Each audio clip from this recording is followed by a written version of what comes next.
வாழ்ந்தவர் கோடி மறைந்தவர் கோடி, மக்களின் மனதில் நிற்பவர் யார்? மாபெரும் வீரர் மானம் காப்போர் சரித்திரம் தனிலே நிற்கின்றார். அச்சம் என்பது மடமையடா, அஞ்சாமை திராவிடர் உடமையடா. ஆறிலும் சாவு நூறிலும் சாவு, தாயகம் காப்பது கடமையடா, தாயகம் காப்பது கடமையடா. அப்படி தாயகம் காக்கும் கடமைக்கு இன்றைக்கு தமிழ்நாட்டில் இருக்கக்கூடிய ஒவ்வொருத்தரும் மேலையும் விழுந்திருக்கு. இந்தியாவின் அரசியல் வரைபடத்தையே, தென்னிந்திய மக்களுடைய எதிர்காலத்தையே சின்னாபின்னமாக்கக்கூடிய கருப்பு சட்டம் நாடாளுமன்றத்தில் கொண்டு வரப்பட்டிருக்கு. இன்று காலையில் உங்க ஸ்டாலின், உங்களில் ஒருவனாக இருக்கக்கூடிய ஸ்டாலின், இந்த முத்துவேல் கருணாநிதி ஸ்டாலின் கருப்பு கொடி ஏற்றி அந்த சட்ட நகலை எரித்து நம்முடைய எதிர்ப்பை காட்டியிருக்கிறோம். தமிழ்நாட்டில் பரவி இருக்கக்கூடிய இந்த தீ டெல்லியை சுட்டெரிக்கும் என்று எச்சரிக்கை விடுத்திருக்கிறேன். இதை எதிர்த்து போராடணும்னா நாம தமிழர்களாக இருந்து எந்த பயனும் இல்லை. இன்னும் சொன்னா, இதை எதிர்க்காத யாரும் தங்களை தமிழர்கள்னு சொல்லிக்க தகுதியும் இல்லை. தலைவர் கலைஞர் தெளிவாக சொல்லிவிட்டு போயிருக்கிறார். கொற்ற குடையா கொள்கையா எது வேண்டுமெனில் கொள்கையை விற்று பிழைக்க வேறு நபர் பார் என்போம். ஆட்சி வரும் போகும் நிலையல்ல. ஐயா அண்ணா வகுத்த கொள்கை போகாது, வாழும் நிலையாக என அன்றே சொல்லிவிட்டார். தேர்தல், ஆட்சி அதிகாரம், இது எல்லாமே நமக்கு இரண்டாம் பட்சம்தான். தமிழ்நாட்டை காப்பாற்றணும்னு தான் ஆட்சிக்கு வந்தோம். இப்போ தமிழ்நாட்டுக்கு ஆபத்துனா திமுக பார்த்துட்டு சும்மா இருக்குமா? உயிரே போனாலும் திமுக இந்த அநியாயத்தை தடுக்கும். வடக்கோடு போர் செய்து தமிழ்நாட்டுக்கு என்ன புதுசா? நல்லாவே பழக்கப்பட்டது தானே. தந்தை பெரியாரும் அண்ணாவும் தமிழினத்தில் ஒரு கலைஞரும் ஏற்கனவே செய்த போர் இது. அப்போ அவங்களுடைய தளபதியாக அந்த போர்ல பங்கெடுத்த இந்த ஸ்டாலின் இன்னைக்கு நானே தலைமை தாங்கி போரை நடத்துகிற கடமையை காலமும் தமிழ்நாட்டு மக்களும் எனக்கு வழங்கியிருக்காங்க. திராவிட பெருந்தலைவர சுழற்சிய வாள் இன்றைக்கு என் கைக்கு வந்து சேர்ந்திருக்கு. போருக்கு நான் தயார், நீங்க தயாரா? சண்டை செய்ய நான் ரெடி, நீங்க ரெடியா? தமிழ்நாடு மொத்தமும் சுத்தி வந்து கேட்டுட்டேன், எல்லாரும் ரெடி. பெரும்போருக்கு பெரம்பலூர் ரெடியா? பெரும்போருக்கு பெரம்பலூர் ரெடியா? வடக்கே கங்கை வரை சென்று வெற்றி கொண்ட ராஜேந்திர சோழனின் அரியலூர் ரெடியா? அரியலூர் ரெடியா? நன்றி. இப்போ நம்ம வெற்றி வேட்பாளர்களை உங்க அனுமதியோடு அறிமுகப்படுத்த போகிறேன். அறிமுகப்படுத்தலாமா? உங்க அனுமதியோட அனுமதிப்படுத்தலாமா? முதல்ல குன்னம் சட்டமன்ற தொகுதி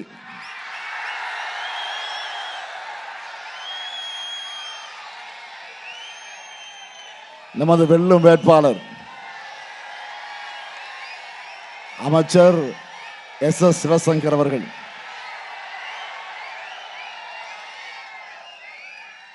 அரியலூர் அரிமா என என்னால் பாராட்டப்பட்டவர். அமைச்சர், எழுத்தாளர், சிந்தனையாளர், பேச்சாளர், கள போராளி. மகளிருக்கு கட்டணமில்லா விடியல் பயண திட்டத்தை மிக சிறப்பாக செயல்படுத்தி 2 லட்சம் விவசாயிகளுக்கு மின் இணைப்பு வழங்கியும் சிறப்பாக செயல்பட்டு இருக்கிறார். அடுத்து பெரம்பலூர் சட்டமன்ற தொகுதி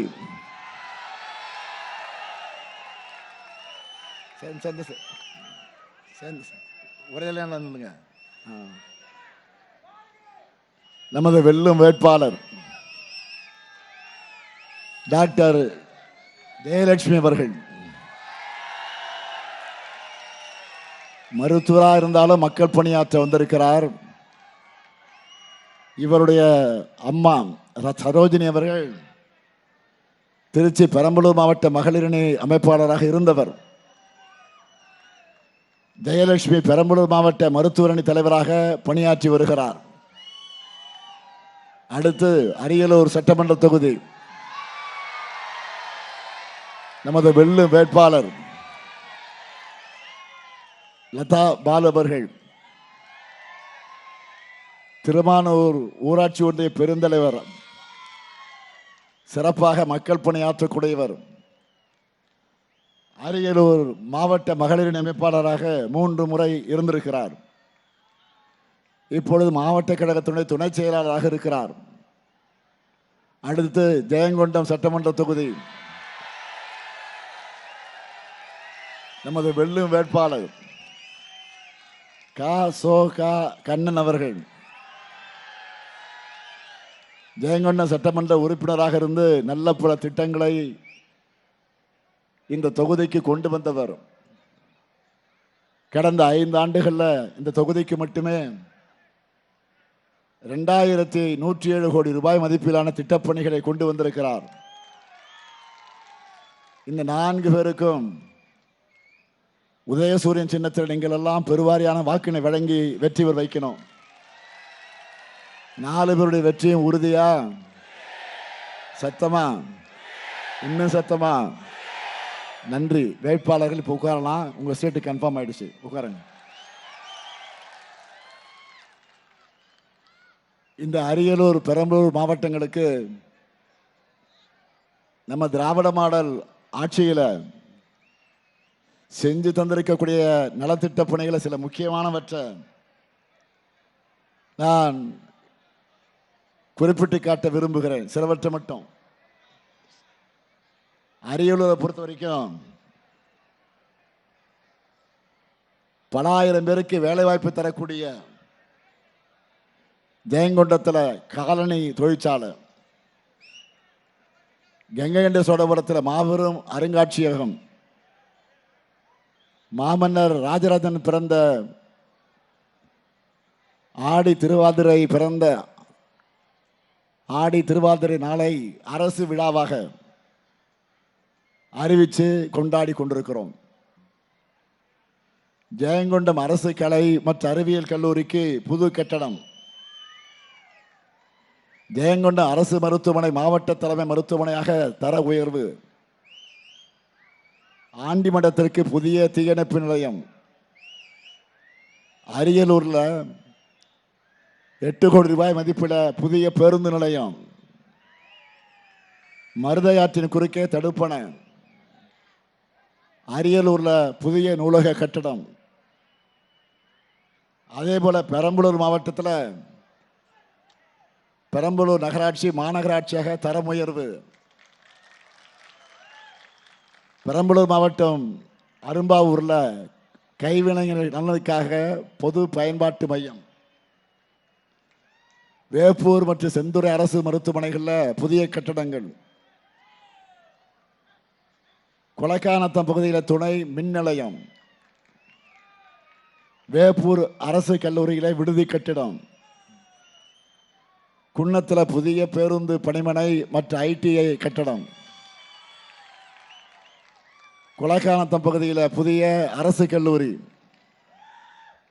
ஆடுதுறை ஆக்கனூர் உயர்மட்ட மேம்பாலம், செந்துறையில் துணை மின் நிலையம், பெரிய வெண்மணியில் அரசு மாதிரி பள்ளி மற்றும் விடுதிகள், ரூபாய் 350 கோடி ரூபாயில் காவேரி கொள்ளிடம் கூட்டு குடிநீர் திட்டம், எறையூரில் புதிய சிப்காட் பூங்கா, பெரம்பலூர் அரசு மருத்துவமனைக்கு புதிய கட்டிடங்கள், பாடலூர் அருகே திருவள்ளுக்குறிச்சியில் ஆவின் பால் பவுடர் தயாரிக்கக்கூடிய தொழிற்சாலை. இப்படிப்பட்ட சாதனைகளுக்கு சொந்தக்கார அரசு தான் திராவிட மாடல் அரசு. இத்தனை சாதனைகளை செஞ்சுட்டு தான் உங்களுடைய ஆதரவை கேட்க வந்திருக்கிறேன். தொகுதி மறுவரையறை தொடர்பாக அரசியல் ரீதியாக நான் விளக்கிட்டேன். இப்ப இல்ல, ஓராண்டுக்கு மேல குரல் கொடுத்துட்டு இருக்கிறேன். தெலுங்கானா மாநிலத்தினுடைய முதலமைச்சர் மாண்புமிகு ரேவந்த் அவர்கள் ஒரு பதிவு போட்டிருக்கிறார். இந்தியாவில் நீங்க தான் இதை முதல்ல சொல்லி எச்சரிச்சிங்க. நீங்க சொன்ன மாதிரி இப்ப நடக்குதுன்னு அவருடைய கடிதத்தில் குறிப்பிட்டிருக்கிறார். தொகுதி மறுவரை ஆபத்தை இன்னும் எளிமையாக சொல்ல வேண்டும் என்று சொன்னால், நிறைய பேர் என்கிட்ட கோரிக்கை வச்சாங்க. ஒரு கதை சொல்றேன், சொல்லலாமா? நீங்க ஒரு கம்பெனியில வேலை செய்றீங்க, உங்களுக்கு 10,000 சம்பளம், உண்மையா உழைக்கிறீங்க, சொல்ற வேலை எல்லாத்தையும் நீங்க சிறப்பா செய்யறீங்க, உங்களால தான் அந்த கம்பெனிக்கு லாபமே கிடைக்குது.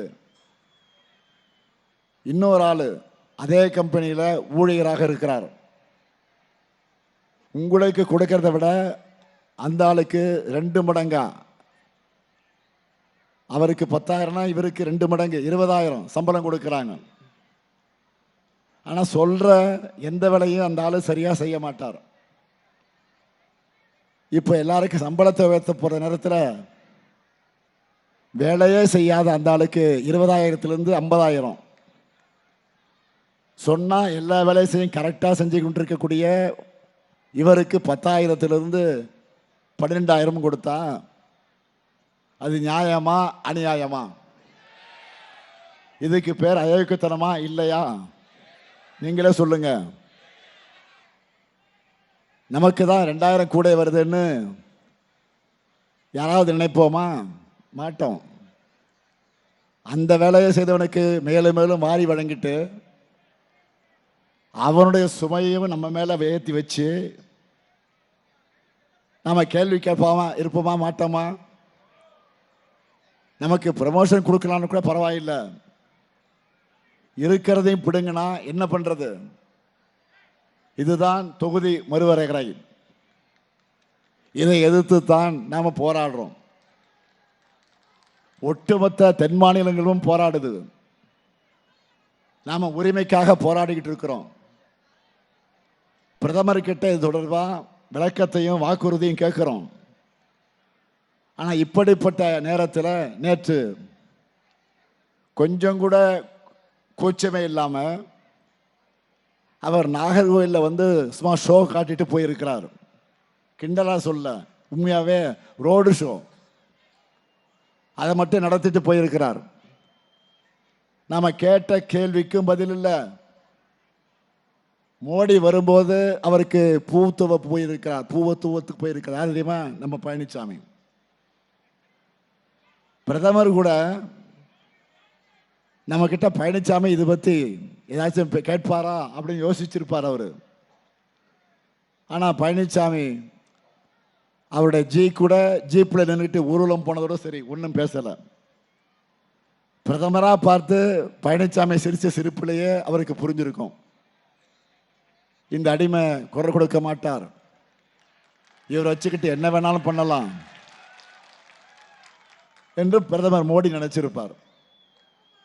அவர் நினைச்சதுக்கு மேல சிறந்த அடிமை என காட்டுவது போல இன்னைக்கு அவர் பேசியிருக்கிறார். தொகுதிய மறுவரைய பாஜக அரசு மிக அருமையாக பண்ணுவாங்களாம்.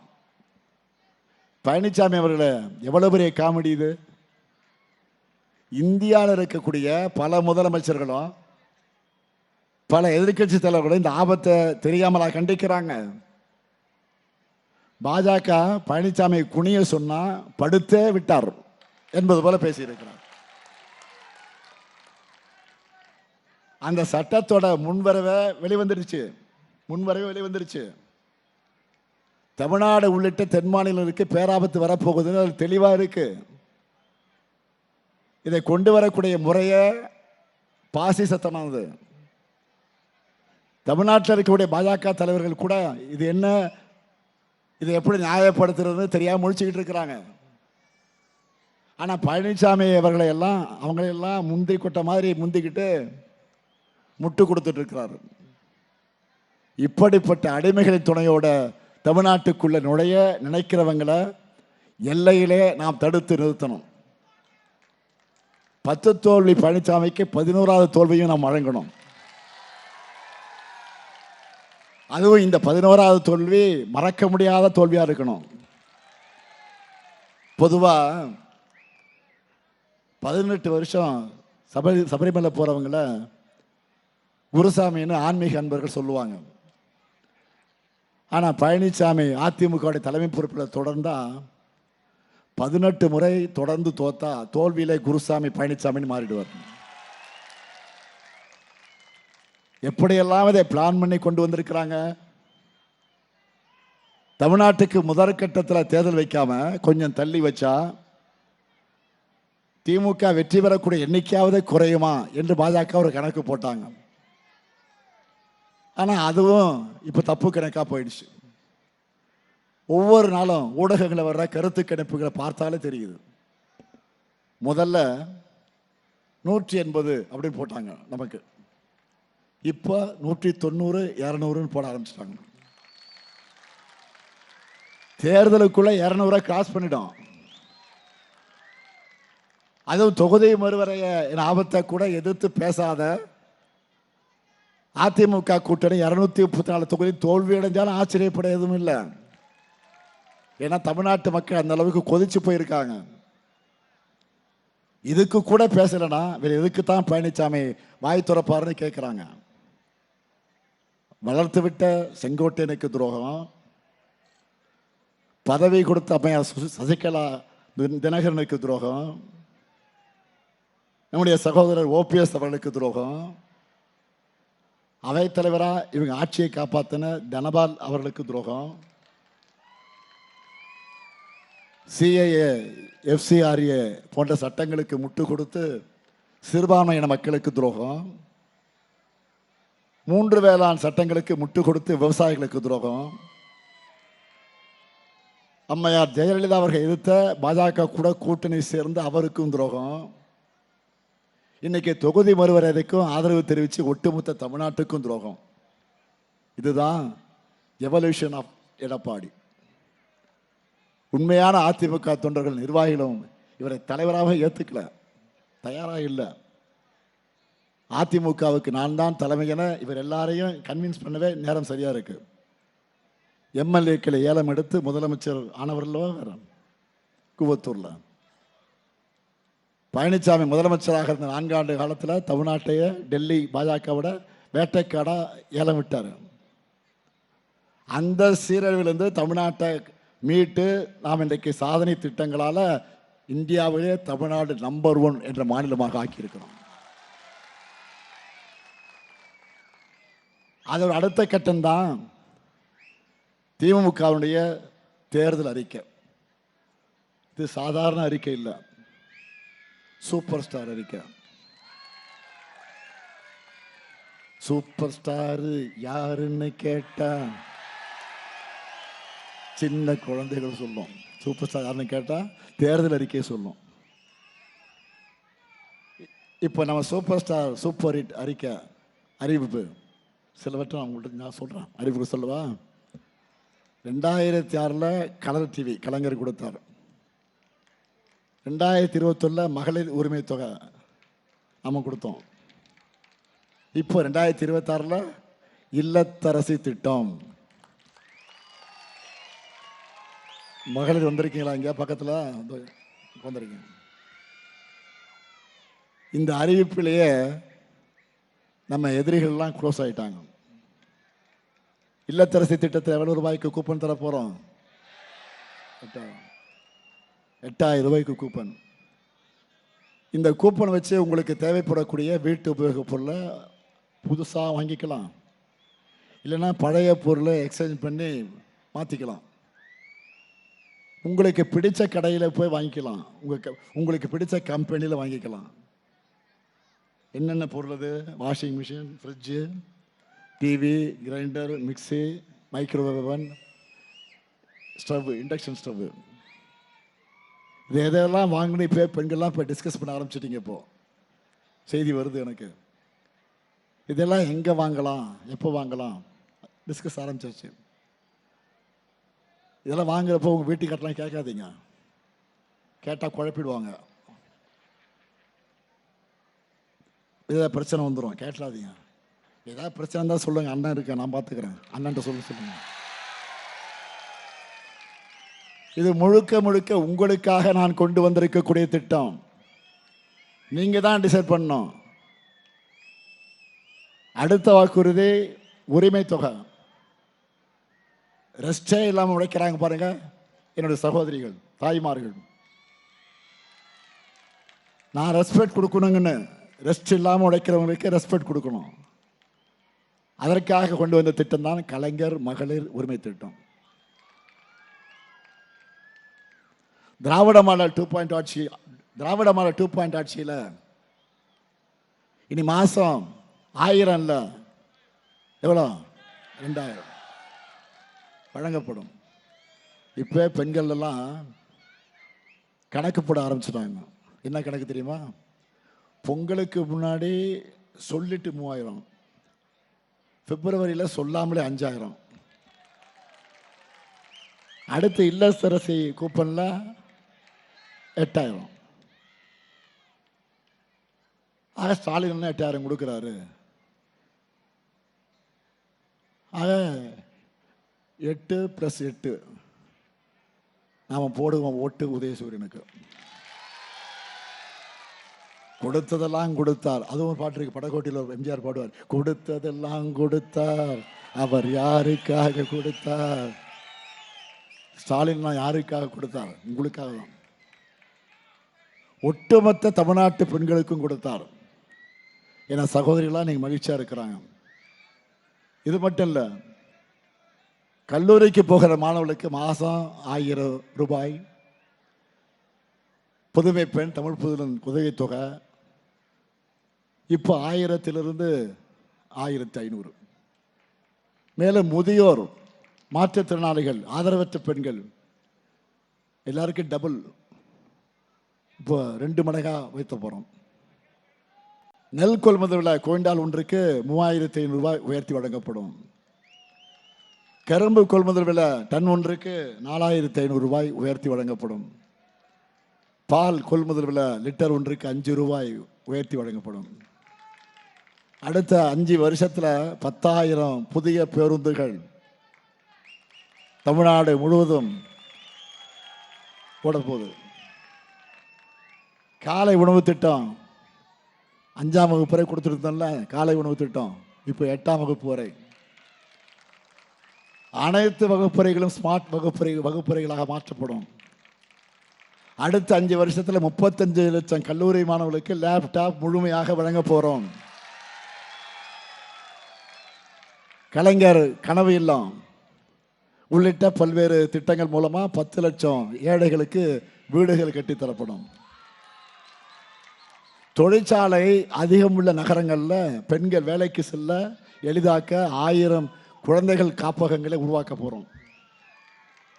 மகளிர் சுய உதவிக்குழு பெண்கள் ஷேர் ஆட்டோ வாங்க மானியத்தோடு கூடிய வங்கி கடன் பெற்று தரப்படும். பிஸ்னஸ் மேன்னு சொல்கிறோம், இனிமேல் பெஸ்டஸ் உமன் உருவாக்குவதற்கு சுய உதவிக்குழு பெண்கள் தொழில் தொடங்க எந்த ஷூரிட்டி இல்லாமல் 5 லட்சம் ரூபாய் வரை மானியத்தோடு கூடிய கடன் வழங்கப்படும். பிசி, எம்பிசி, சீர்மரபினர், சிறுபான்மையினர் ஆகியோருக்கு தொழில் தொடங்க உச்சவரம்பு 30 லட்சம் ரூபாயாக உயர்த்தப்படும். அரியலூர், பெரம்பலூர் மாவட்ட இளைஞர்களுக்கு 1 லட்சம் பேருக்கு நான் முதல்வன் திட்டத்தின் கீழே கட்டுமான துறையில் திறன் பயிற்சிகள் வழங்கப்படும். அரியலூர், தஞ்சாவூர் ரயில் திட்டம் கொண்டு வர ஒன்றிய அரசுக்கு வலியுறுத்தப்படும். இந்த வாக்குறுதிகள் எல்லாம் நிறைவேற கழகம்தான் மீண்டும் ஆட்சி அமைக்கணும். நாம 200 தொகுதிகளுக்கு மேல வெற்றி பெற்றால்தான் பாசிச பாஜக வைத்து வலிமையா போராட முடியும். அதுக்கு குன்னன் தொகுதியில் SS சிவசங்கருக்கும், பெரம்பலூர் தொகுதியில் டாக்டர் ஜெயலட்சுமிக்கும்,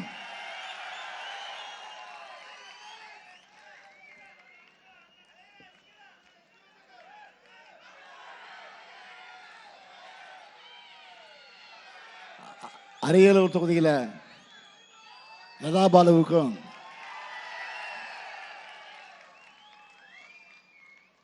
ஜெயங்கொண்டம் தொகுதியில் காசோக்கோ கண்ணனுக்கும்